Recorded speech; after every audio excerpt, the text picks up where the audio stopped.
What's up, YouTube? It's the Action Figure Grader coming back to you with another market update. This was a subscriber request for the Legacy Collection, and I found a lot of cool items, and I had no idea they were expensive. But some of them I knew that they were kind of pricey, but a lot of these prices really shocked me. One housekeeping note before I forget. Orange Droid Vintage Toys, who you guys know well. It's run by Chris W. and Gene S. over on Facebook. They are introducing a new Monday edition called Modern Mondays, where they're going to be listing a lot of modern items for sale on their Facebook page. So start keeping an eye out for that. It's going to start this coming Monday, August 23rd. So you'll start seeing more kind of modern items, not just vintage. And I'll put a link to their Facebook sales page in the description for this video for those of you that have not checked it out yet. I know a lot of subscribers have, and they've bought a lot of stuff, and that's great. I'm glad to hear that. Chris and Gene really do a great job of treating everybody well and have very fair prices. But anyway, they're going to be starting a Modern Monday, so be on the lookout for that this coming Monday, August 23rd, and I think it's going to be fairly recurring depending on whether they have items available for sale or not. So just keep an eye out. Let's dig right in. And I want to say thank you to the subscriber, and I apologize I didn't look your name up before I started this, but a subscriber suggested that I take a look at the Legacy Collection. And these have been slowly creeping up in value, and I knew this, a few of them were expensive, which I'm sure we'll cover in a second, but the prices have really jumped, in my opinion, and I've included a pretty wide range here from carded single figures to box play sets, vehicles. I've got some, store exclusive Evolution battle packs, all kinds of weird stuff. But the Legacy Collection is an often forgotten line of figures that I think now people are starting to realize how nice these figure molds are. And I think a lot of these could be straight repacks for the Vintage Collection, in my opinion. I mean, they're just such gorgeous figures. So this is Shaq T. A really nice mold. I mean, to me, this is a straight, you could take this figure directly from the Legacy Collection, use that exact same mold, and put it on the updated TVC card, and it would sell like hotcakes. But this one sold for $250 with free shipping, and the price point has kind of been in that range, $225 to $250. I've seen as low as kind of $150 depending on the condition of the card, but this card back was in really great condition apparently, and it's sold. And I want to emphasize that the sales prices for a lot of these may not be like super current, because I just wanted to get a wide range of different items and was more focused on a variety of items than maybe just the current sales prices. But all of them are within the last, I'd say 6 to 8 weeks for the most part. But this one sold on August 1st, and this is one that was, I had no idea this one was expensive, and I probably should have, just based on Only One Kenobi's videos and Boss Bounty. They have a number of these Legacy Collection. Blacked Out Ewoks has got some. But I don't know how you pronounce his name. I'm going to go Kukruk. And he has been very consistently, if it's a high-grade item like this that comes in a star case, this figure has been selling consistently in that $225 range. So I've seen as high as about $250 for him. But that is one. It's another great figure mold that I think could very easily, maybe with some slight updates to the hair, to his mane or whatever, things like that. I think that easily could be repackaged. And I have to be honest with you, I don't even know who this guy is. So he's not a character I'm familiar with. So but that price was just really surprising to me. Here's another one that sold at $250, and it's that same seller as earlier with the Shaq T, but I just had no idea that this guy was so expensive. But that one sold for $250 with free shipping. Now we get to the two that I knew these two were fairly expensive, but I hadn't checked prices in a while. I was thinking like $100 to $150, and this Jacen and Jaina solo, they've kind of been written out of the canon, Star Wars canon. The twins that Han and Leia had that were in a number of the expanded universe books back, I believe, in the 1990s.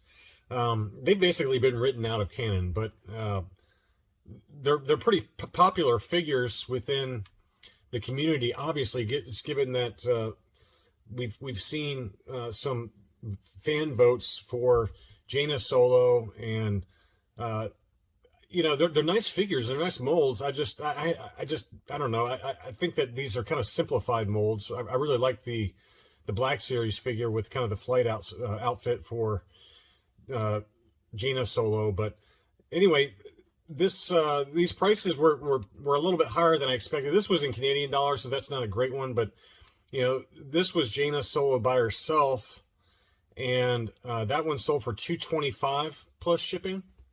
So that gives you a pretty good data point there. That one sold on August 12th, so just a couple, you know, let's call it 5 days ago. So it looked to be in kind of collector grade condition, maybe some minor edge wear, but that'll give you a data point there. It was only one bid, so you know, it might have been somebody who's willing to overpay for it. But this one was $350 for both of them together, and this one was best offer accepted as well. So I think that this 250 number or 225 number is probably a little high. You could probably pick it up for a little bit less, just given that you got both of them here for best offer accepted for the pair when it was listed at 350.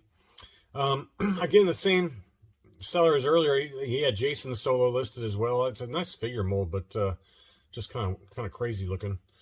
And yeah, so I don't know. I don't know what the fascination is with it. I think, you know, there's certainly a contingent of fans that maybe would probably like to see Hasbro bring them back into the fold. But I just think that given everything with the Force Awakens trilogy, that we'll probably never really hear from Jacen Solo or Jaina Solo ever again, unless, you know, the only thing I was thinking of that might be of interest, and I don't expect this long term, but, you know, Disney and MCU, they came out with the What If series on Disney Plus that kind of explores a lot of what if scenarios, or what if this happened, what if that happened.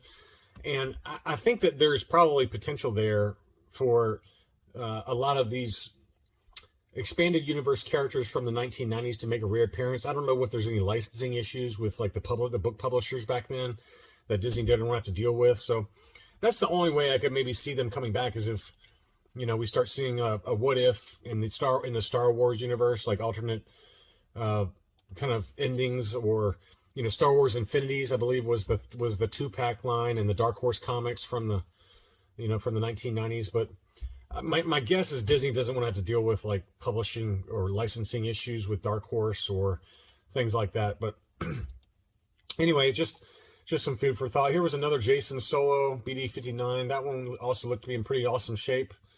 That one sold for $239 or $240 plus another $20 shipping. So, I mean, for those two figures, you're going to be paying pretty big money, it looks like, overall. This one was one that I had no idea was expensive either. This is Owen Lars. Really nice soft goods and everything. That robe looks a little large though, but I guess it kind of was in the video, or in the movies as well. But this Legacy collection had 20 bids, sold on June 4th, so this data is a little bit older, but 305 was the winning price for this one. So I mean, this is like vintage Kenner prices. So I had no idea that one. It must have been a short pack or something. So a lot of you Legacy collection experts or collectors, you can fill me in the comments below if you like.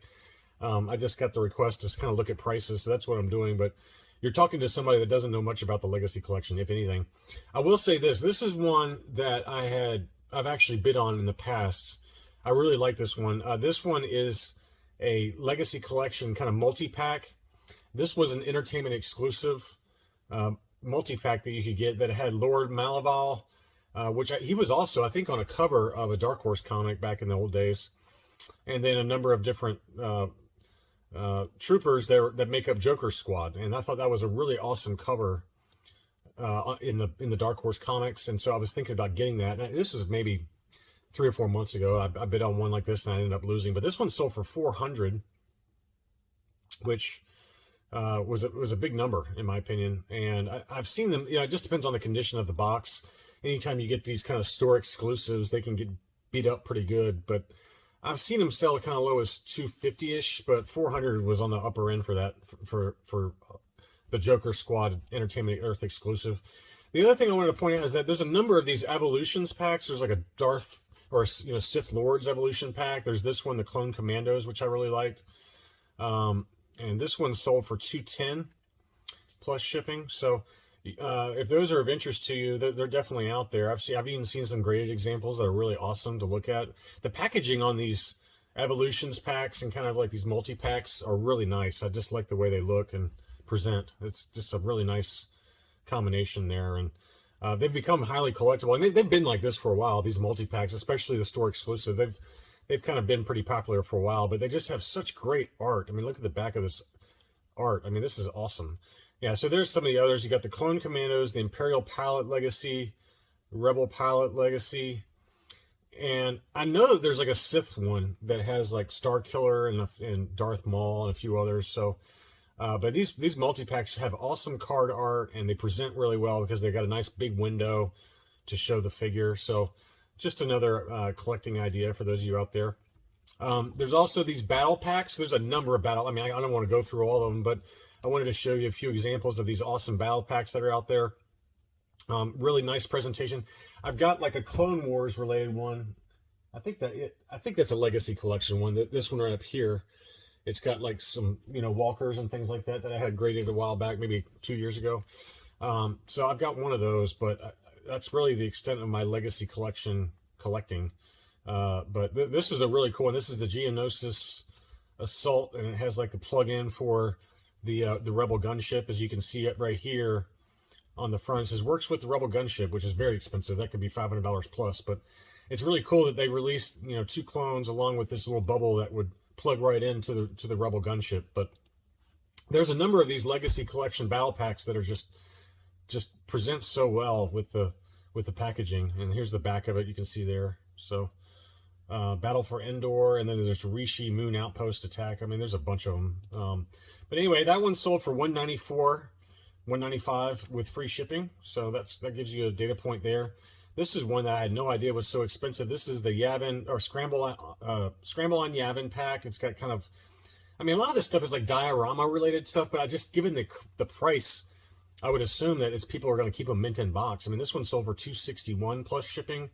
That one sold, this is back in May of May 21st, which is, in my opinion, I mean, you can see right here that this has got some damage to the box. So maybe people just really wanted this setup for, you know, a diorama. I don't know, but it seems like an expensive way to go. But my guess is that they probably really want that this Rebel transport piece along with that droid is really nice too. So, but given the condition of the box, I would assume they're really getting it for that transport and the droid. But it presents nicely. But you know, this sold back in May. I have no idea what they would sell for now. I haven't seen any more recent sales. Maybe there are internationally, but to me, I feel like the April, May, June time frame was kind of like the ultimate peak for prices. And I've seen, not all the time, obviously, clearly based on my market update videos, but I've seen some prices come back down a little bit on some items.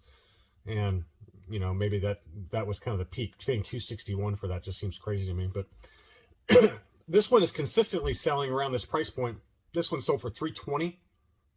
And this is a really nice Battle at the Sarlacc Pit. A lot of people use this for dioramas too, but just given the price point and the fact that it's packed with a skiff and, you know, 5 figures, it's just an awesome setup. But man, it's gotten expensive. This maybe a year and a half ago was $150 or so, but now it's at most. And this is this one sold at $320 plus another $40 shipping.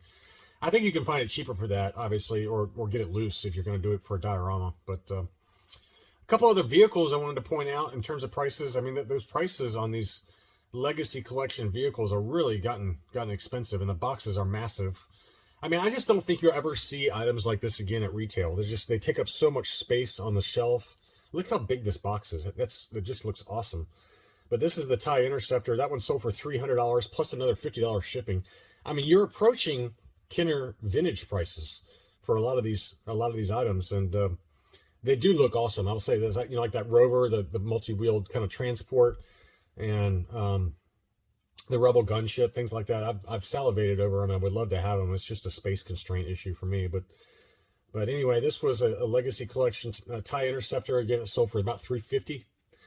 And this one is the Imperial Walker. The prices are all over the place for this Walker, but it is an awesome one. And you know, it's got a little hatch on the back where the bikers or the snow speeder, or whatever you want to call it, the scout speeder, can pop out of the back of it. So just an awesome Walker. The box is massive on it. That one sold for $400 plus another $50 shipping. I've seen the prices all over the map, but it seems like to be about $350 to $450 is the price point for that Legacy Collection Walker. And just awesome card art. I'm kind of enjoying just looking at it. So the last one, and I got this one for a friend's son's birthday a long time ago. This is probably at least, I'd say about 6 years ago. I was able to get this mint and sealed box, and it was just flawless. And I think I paid $150 for it. And this one just sold for $469 plus another $180 shipping. So that shows you how much has gone up in 6 years in price. And I gave it to, you know, just a child as a gift. And you can see how big it is now, or how big the item is. It comes with Chewie and Han packed in, but the Legacy Collection Falcon has really moved up in price. But anyway, you're talking $470 plus another $180. I mean, that's a big number. You're talking $600 plus for a Legacy Collection Falcon now, and it is gigantic, 2.5 feet long. So, but anyway, I just wanted to fulfill a subscriber request. If you're new to the channel, welcome. I hope that you enjoyed taking a look at another line here, just a kind of an off-the-wall look at the Legacy Collection. I'm sure I'll take a look at a few other lines in the future, but subscriber specifically requested this one. So I hope everyone's doing well, and I'll talk to you soon.